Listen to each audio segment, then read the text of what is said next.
শ্রমিকরা 24শে গণঅভ্যুত্থান একটা বৈষম্যহীন সমাজ প্রতিষ্ঠার জন্য সংগ্রাম করেছে।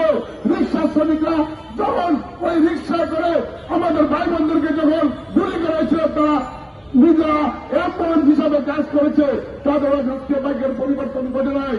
গার্মেন্ট শ্রমিকদের কোথায় কোথায় তাদেরকে ছাঁটাই করা হয় এবং তাদেরকে কারখানা বন্ধ করা হয়, কিন্তু বন্ধ করা দিলে আইনগত হচ্ছে ব্যর্থতা, সেখান থেকে তাদেরকে বঞ্চিত করা হয়। কিন্তু কলকাতায় সহ সমস্ত ঘন্টা ওই কারখানা বন্ধ করতে হয়।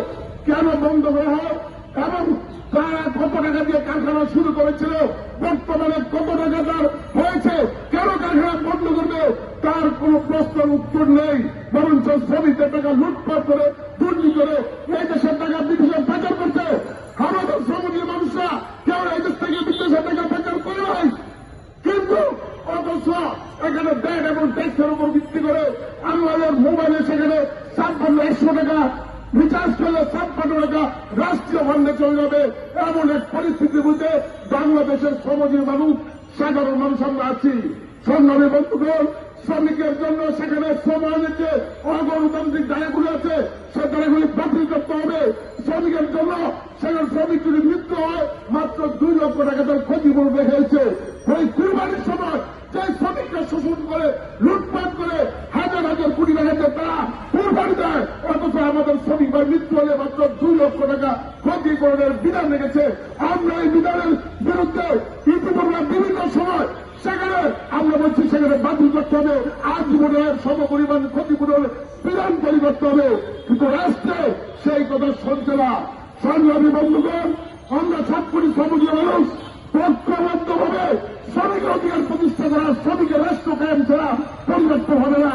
শ্রম আইনের 23 ধারা, 27 ধারা, 21 ধারা, 179 ধারা এবং ট্রেড করতে বাদ কোথায় কোথায় সেখানে বাধা সৃষ্টি করে মালিকরা যেভাবে বলে সেইভাবে ট্রেড দেওয়া হয়, কিন্তু আজকে শ্রমিকদেরকে অধিকার প্রতিষ্ঠা করার জন্য ট্রেড দরকার, সেখানে ট্রেড থেকে বঞ্চিত করা হয়। সংগ্রামী বন্ধুগণ, আমরা পরিষ্কারভাবে বলতে চাই, সমাজতান্ত্রিক শ্রমিক ফ্রন্টের পক্ষ থেকে শত ঘটনাবলী বেতন বৃদ্ধি হয়, একটা বিপ্লবীকে দিতে হবে। শ্রমিকদের পক্ষে রাষ্ট্র পরিচালনা করা আমাদের রাষ্ট্র ব্যবস্থা তৈরি করার জন্য সমাজতান্ত্রিক শ্রমিক ফ্রন্টের ধর্মবন্ধ থেকে সংগ্রাম করছে। আগামী দিনে শ্রমিকদের জন্য ন্যায্য মজুরি, শ্রম আইনের বাতিল এবং সেখানে আইন সংস্কার, রেশনের ব্যবস্থা করতে হবে। অন্যথায় শ্রমিকদেরকে আজকে যে অবস্থা, আগামী দিনের শ্রমিকদেরকে ঐক্যবদ্ধ হয়ে তার সংগ্রাম করেছে, তার মুক্তির পথ নাই, তাই আগামী দিনে ঐক্যবদ্ধ হবে সকল শ্রমিকদেরকে তার অধিকার প্রতিষ্ঠা করার জন্য সংগ্রাম করতে হবে। সংগ্রামের একমাত্র পথ তার মুক্তির পথ। এই সংগ্রাম করে আগামী দিনে শ্রমিকদের রাষ্ট্র কায়েম করতে হবে। এই প্রত্যাশা রেখে আগামী দিনে শ্রমিকদেরকে ঐক্যবদ্ধভাবে সংগ্রাম করার আহ্বান জানিয়ে আমি আমার সংক্ষিপ্ত বক্তব্য শেষ করছি। বিদায় বন্ধুরা, ধন্যবাদ।